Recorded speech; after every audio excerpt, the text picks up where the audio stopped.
Bonjour Émilie, Salut Céline. ça va? Ouais, ça va, je te remercie. Et toi? Bah, super. Je suis contente de partager ce moment avec toi. Oui, moi aussi. Alors, je voulais te poser plusieurs questions. Hmm. La première, d'où t'es venue l'idée de la Sublimathèque? Eh bien, la Sublimathèque, déjà, j'avais envie d'un nom qui évoque quelque chose voilà, de l'ordre de la sublimation. Donc, je me suis réapproprié le mot. Hein. Sublimer, pour moi, c'est révéler, c'est mettre en avant, mettre en lumière.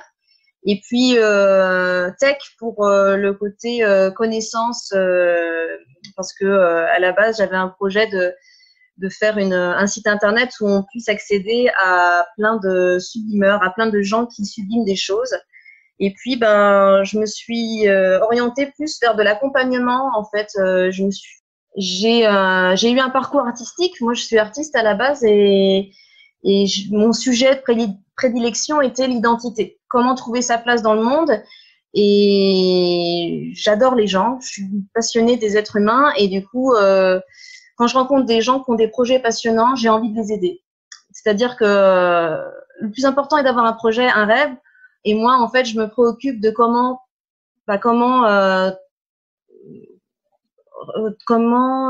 retranscrire ce rêve par une communication, en fait.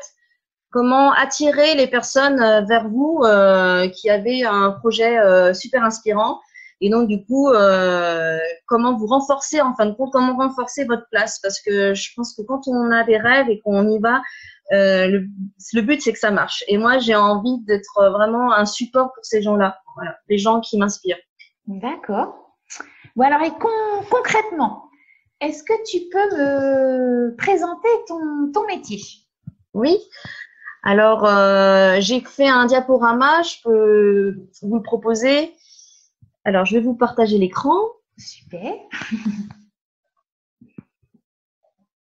Voilà, je ne sais pas si vous voyez. Si, c'est bon. Donc voilà, donc mon métier, il peut avoir différents noms.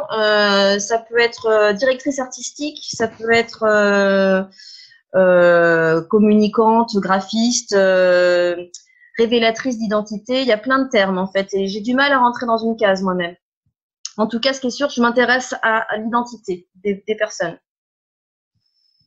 Donc voilà, j'ai pu marquer que voilà, j'accompagne les personnes passionnées, c'est très important pour moi à révéler leur essence dans leur communication visuelle et aussi dans leur espace d'accueil. Si vous avez une boutique, un espace de soins, j'accorde une grande importance à la vibration du lieu et comment on peut faire pour que ça soit cohérent aussi avec votre personnalité. Et puis, bah voilà, ce qui est particulier, c'est que moi, je favorise vraiment le développement personnel. Je suis une passionnée du développement personnel et donc j'ai fait tellement de rencontres que j'adore faire des ponts. Et donc, dans mes accompagnements, vous allez sûrement rencontrer une coach de vie et une coach en créativité. Mon objectif, c'est que on soit dans l'enthousiasme, on ait confiance, que ça développe la confiance en soi, qu'on soit aussi dans la créativité et du professionnalisme, parce que l'idée, c'est quand même d'avoir une communication qui tienne debout, quoi, qui soit solide. D'accord. Donc, pour en savoir plus, je me suis permise de définir qu'est-ce qu'était une identité visuelle, parce qu'au final, les gens, des fois, ne savent pas trop. Donc, une identité visuelle, ce sont tous les éléments qui vont créer la personnalité de votre marque. Donc, c'est tout ce qui va faire qu'on va vous reconnaître. Donc, vos couleurs, les motifs, la police, la typographie, le style de vos photos. Et c'est ce qui va faire que quand on va reconnaître vos couleurs, on va vous reconnaître. Voilà, le but est qu'on vous reconnaisse plus facilement.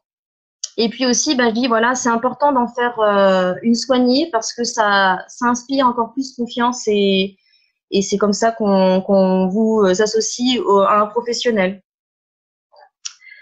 Et puis après, bah, moi, je suis aussi capable de mettre en valeur vos produits quand vous avez genre, un programme en ligne. Comment faire pour que ça attire la personne à cliquer sur le bouton et des fois, c'est l'esthétisme, l'ergonomie, ça joue. Donc, j'aime bien, moi, réfléchir à tout ça. D'accord. Alors, je disais, pour la recette, pour faire une communication authentique et sur mesure, c'est d'avoir du temps. Parce que je vais vous demander de bien réfléchir, de vous poser, de vous sonder. Et puis, on va aussi avoir pas mal d'échanges parce que j'ai besoin de vous connaître. Ensuite, j'ai besoin aussi que vous soyez attentif à vous-même, que vous soyez investi et puis bien dans l'instant présent, quoi.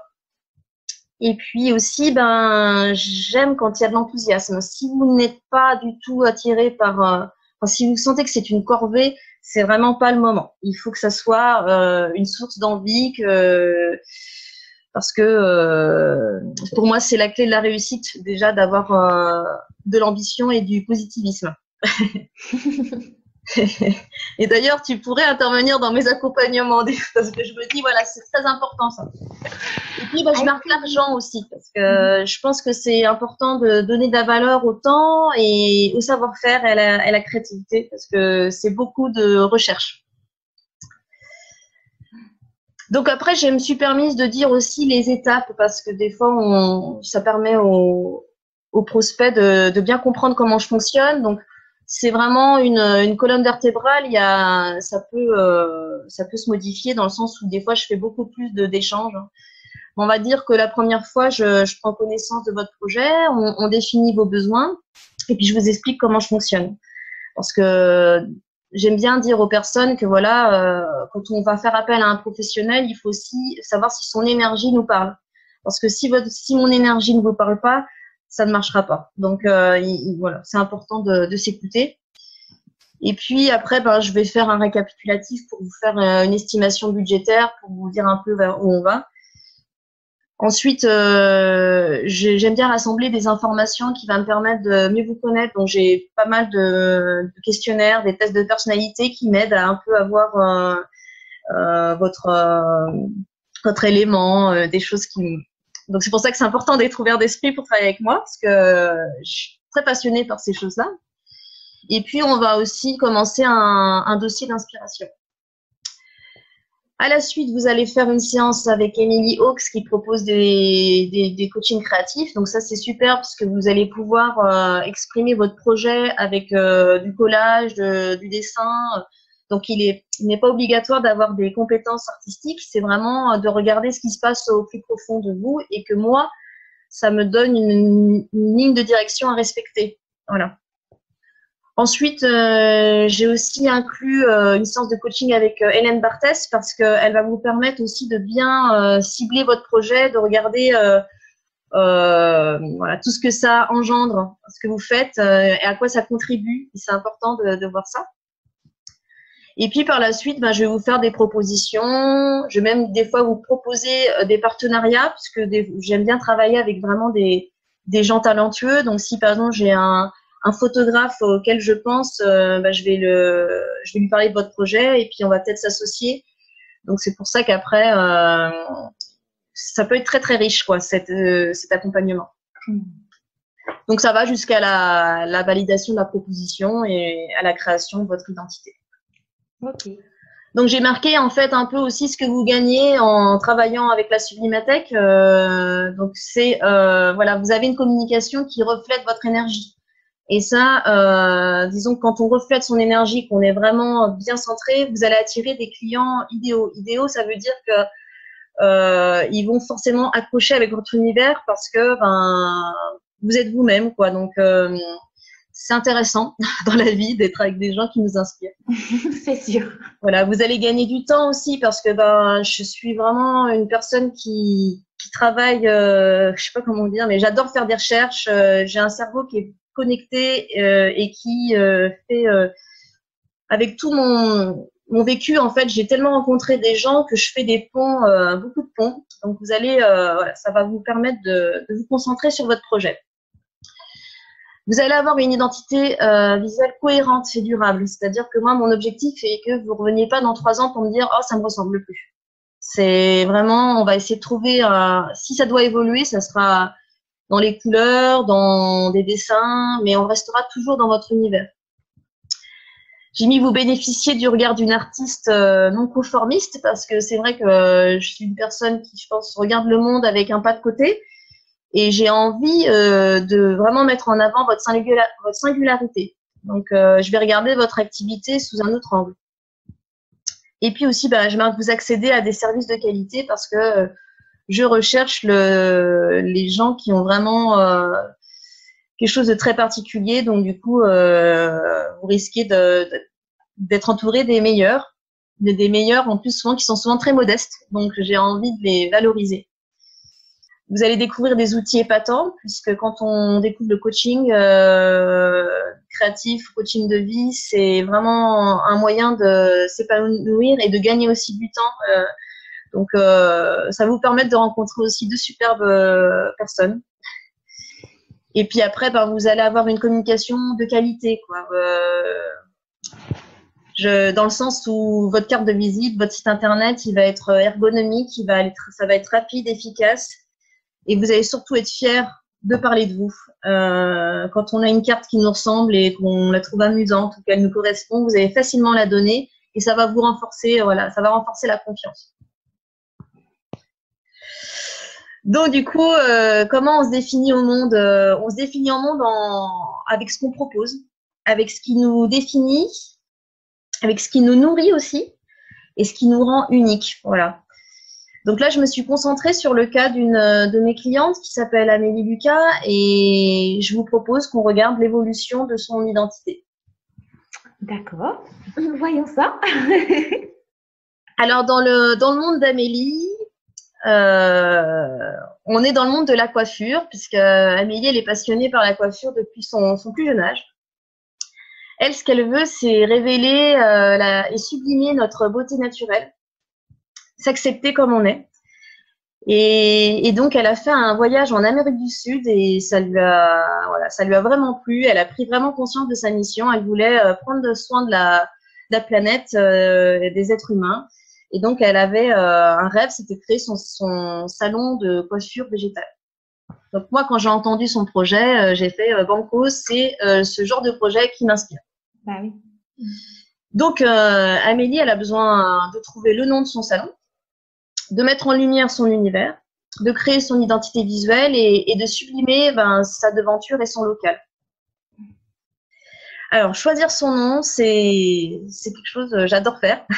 Donc, mon cerveau est vraiment fait pour ce genre de choses. Je vais faire plein d'arborescences pour trouver le nom qui puisse vous correspondre. Donc, c'est vraiment une étape à considérer parce que le nom va vraiment donner des indications sur votre activité, votre particularité et votre état d'esprit. Par exemple, Amélie, on a été déjà voir tous les mots-clés. Donc, les cheveux, végétal, nature, écologique. Et puis, un jour, j'ai eu une sorte de révélation. Vraiment, parce que des fois, ça me vient comme ça d'un coup. Et puis, j'ai marqué la fibre naturelle. Et elle m'a dit, waouh, c'est vraiment moi. C'est ce qui est beau quand tu fais ce métier, quand la personne se dit, c'est moi, ça me ressemble. Ma mère m'a toujours dit, j'ai la fibre pour. Donc, on s'est dit, Banco, on le choisit. Et donc là, moi, c'est dans les moments comme ça que je suis hyper contente parce que l'idée qu'elle se l'approprie et que ça devienne juste pour elle, c'est que j'ai bien visé. Bien. Alors ensuite, comme je disais, elle va pouvoir faire une séance avec Émilie Hawks de 3 heures. Et donc, je disais que c'était important que je fantasme pas trop sur l'univers et que je puisse vraiment m'inspirer. Donc, c'est-à-dire, il faut qu'il y ait quand même une source qui vienne du client. Mmh. Donc, révéler son univers. Donc, pareil, j'ai mis la formation sur Hélène Barthès, qui, elle, a des super outils pour prendre du recul. Parce que des fois, on est trop la tête dans le projet. Et donc là, c'est une façon de prendre du recul et de regarder un petit peu la globalité du projet. Donc, c'est vraiment un super moyen pour, comme je disais, pour être au plus près de ses valeurs aussi, parce qu'on va aller voir comment se respecter dans son projet. Mmh. Donc, créer son dossier d'inspiration. Moi, j'aime bien utiliser l'outil Pinterest.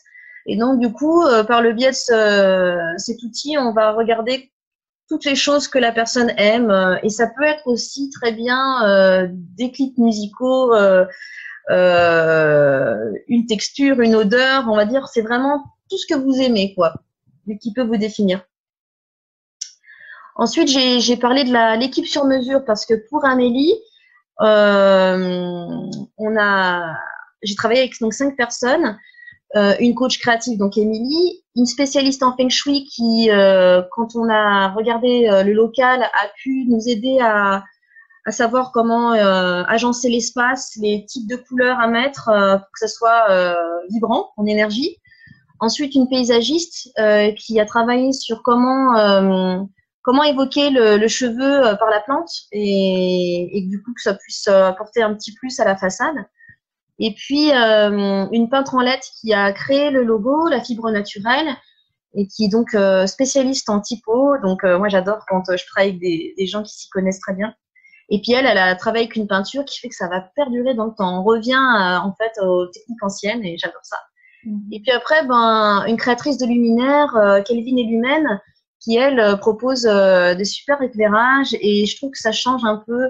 Moi, j'invite les gens à aller plus travailler avec des artisans que d'aller à Leroy Merlin. Voilà, parce qu'en fait, le problème, c'est que Leroy Merlin, c'est bien, c'est pas cher, mais tous les espaces se ressemblent. Donc moi, je dis comment on fait pour que ton espace, on sent qu'il n'y ait pas du Ikea, on sent que qu'il y ait une âme, en fait. Je suis très intéressée par les choses qui ont une âme. Donc là, on peut voir une photo avant et après. Donc voilà, c'était pas évident de se projeter au début. Et puis au final, on a opté pour une couleur chaude dans le sens où on voulait rappeler l'Amérique du Sud justement. Et ce qui est intéressant, c'est qu'elle est localisée au port du Légué où il y a beaucoup de façades colorées. Donc on peut réévoquer l'Amérique du Sud par cette spécificité. Et puis du coup, on a opté pour quelque chose de très sobre. Voilà, Amélie, elle voulait quelque chose de chaleureux, mais d'assez sobre et classe. Donc, je n'ai pas des photos de l'intérieur et je compte faire appel à un pro parce que je voudrais vraiment des belles photos. Donc, prochainement, je mettrai ça sur ma page Facebook, la Sublimathèque. Ah ouais, c'est une bonne idée. En tout cas, ses ressources, ce sont ses voyages. Donc là, c'est des photos qu'Amélie a prises de son voyage, qui sont magnifiques. Et donc, je me suis dit, il faut qu'elle les utilise comme une ressource, que ça soit dans son lieu, qu'elle puisse se reconnecter à un moment positif de sa vie. Et donc, du coup, on a repris une image pour sa carte de visite comme un chemin. On voulait que ça invite à un chemin, vers le naturel. Et puis pareil, je voulais pas marquer coiffeuse, donc je préférais mettre une phrase pour définir son métier. Donc voilà, Amélie, elle révèle votre chevelure au naturel. C'est bien dit. Pardon? Je dis c'est bien dit. Disons que c'est plus poétique et puis ça donne envie. Oui. C'est vrai. Et puis après, on est parti sur des petites cartes cadeaux où les gens peuvent offrir un soin à la personne de leur choix. Et on est parti sur 5 destinations. Et ça, c'était une façon aussi de mettre en avant son voyage. Ouais. Alors là, voici une charte graphique, une identité visuelle. C'est vous allez avoir vos repères, quoi. Donc, vous savez que vos couleurs, ça va être certains camailleux. Ça veut dire que à chaque fois que vous faites quelque chose, vous récupérez ces couleurs-là. Vous n'allez pas aller vers d'autres couleurs. Vous avez une typo particulière pour vos textes. Et après, vous avez le logo. C'est pour ça, là, quand j'ai fait les flyers, j'ai repris le visuel des palmiers. Et après, on décline, quoi. Donc ça, par exemple, quand je vais travailler avec vous, vous aurez cette charte et puis comme ça, vous pouvez être un peu plus autonome par la suite parce que vous avez ce guide-là. D'accord. Alors, je mets l'arc à plusieurs cordes parce que voilà, j'ai des difficultés et en même temps, c'est plutôt une qualité d'avoir plein de potentiel. Je suis multipotentialiste et donc du coup, je suis capable d'écrire. Quand je marque conceptrice, rédactrice, je suis capable d'écrire sur votre projet, comme trouver des concepts, comme être chef de projet. Donc je me suis, à chaque fois je me dis, je me suis permise parce que je travaille sur le fait de permettre dans la vie, mais j'ai fait des définitions des métiers parce que des fois on ne connaît pas. Donc conceptrice, rédactrice, je travaille à trouver des idées et des mots qui révéleront votre message et lui permettra d'être diffusé de la façon la plus adaptée. Donc c'est de résumer votre stratégie en une idée, quoi. Essayer d'être synthétique. Donc pour les autres, je suis très forte. Et directrice artistique, on va dire, c'est plus global. Je conçois et je supervise la création graphique en fait d'une identité visuelle. Je suis capable de de voir les choses très loin. Déjà, je suis une personne qui voit très loin et donc du coup, je vais pouvoir assembler plein d'éléments et après, j'ai besoin de spécialistes qui travaillent avec moi. Voilà. D'accord. Ensuite, j'aime, je cerne facilement l'authenticité des gens. Je sais pas comment vous le dire, mais ça. Et donc du coup, j'ai déjà été confrontée à des cas où la personne avait quelque chose de magique et elle n'avait pas du tout reflété dans son identité ou dans son lieu. Et je me disais, ah, c'est tellement dommage, c'est une personne. Je sais pas, par exemple, même pour un médecin, j'ai un gynécologue qui est super, qui a une approche géniale, mais alors sa salle d'attente, par exemple, ne reflète pas du tout ce qu'il est.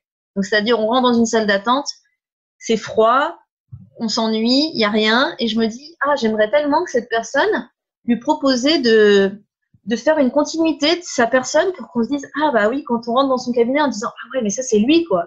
Donc voilà, je sens que c'est un talent chez moi. J'aime ça et ça me rend vraiment heureuse de le faire. En fait, c'est naturel pour moi. Donc, l'idée, c'est toujours de favoriser le lien humain, voilà, et de générer des émotions positives. Donc voilà. Donc du coup, pour ma carte, je suis partie sur cette image qui est une œuvre d'art d'Alex Prager. Et j'aime beaucoup en fait cette idée d'une foule et d'une personne qu'on remarque. Et bah c'est vous. En tout cas, c'est mon client idéal, c'est cette personne au milieu et que je vais chercher à mettre en lumière par rapport à son activité. Et puis là, je me suis permise donc de marquer toutes les choses que je suis capable de faire. Donc le naming, c'est trouver son nom. Et le sourcing, c'est le fait de faire des recherches sur Internet pour trouver la meilleure chose. Voilà, les meilleures choses pour vous. Donc voilà, donc ça c'était un aperçu de ce que je pouvais proposer. Très bien, bravo. J'espère que c'était pas trop long. Voilà. Non, du tout. Et puis vraiment, tu fais vraiment un très bon travail. Et moi, je vois bien que tu es passionnée et c'est passionnant de t'écouter. Donc, non, super. Merci beaucoup. Bah, écoute, merci. L'objectif étant de faire connaître, oui, cette activité en fait qui, je pense, peut avoir une importance, voilà, en sachant que dans ma vie, je me préserve. Enfin, je sais que je changerai de métier peut-être dans 10 ans, mais en tout cas, en ce moment, je sens que c'est ce que je dois faire pour les autres. Donc, ouais. C'est très bien. Merci beaucoup, Émilie. Bah, écoute, je te remercie et puis je vous souhaite à tous une belle journée. À bientôt. Au revoir.